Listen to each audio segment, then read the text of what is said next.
No, they're about violence, but they're not only about violence. And violence doesn't have to be the only goal, Right.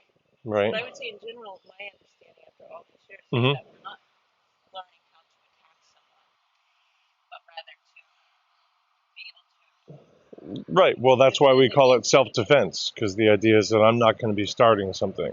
Right. So that would be But the opposite. within my response to it, I might be attacking somebody, right? And I may be learning to attack them not because that's what's my keenest interest, but because of the other lessons that come with having learned that. And other people might have that as their keenest interest. That's what they want to understand how to do and reckon with, right? And then a lot of that stuff transcends the simple physical one versus one paradigm.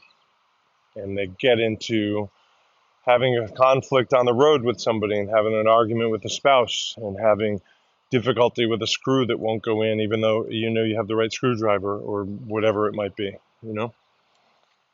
And the conflict is very simply understood as person v person, but those are not the only conflicts that we face in our lives. The conflicts that we face in our lives take on all sorts of forms, but they're all modeled by the simple here, throw me a punch, here's what we do about that.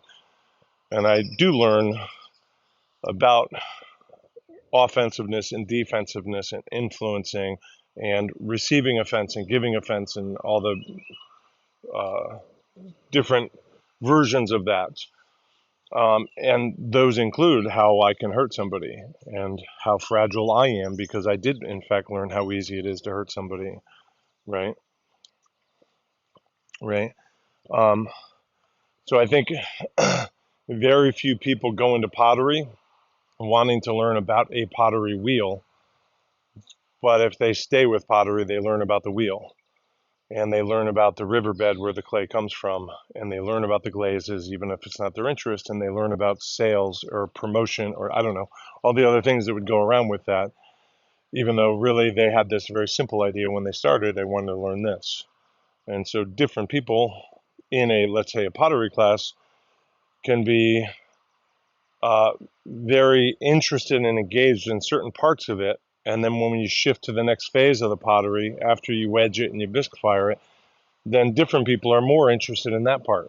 And then when you proceed into the hard firing, more people are interested, but the other people that are really there for the wedging or whatever it is, right? So all of these things are possibles. What's helpful is for you to know why you're doing it, and to, I would argue, not to be rigid in that, and to be open up to the other possibilities because they all provide value. But the things that we do are often the vessels for the lessons. They're not the thing that we're doing is not the reason that we're doing the overall art, right?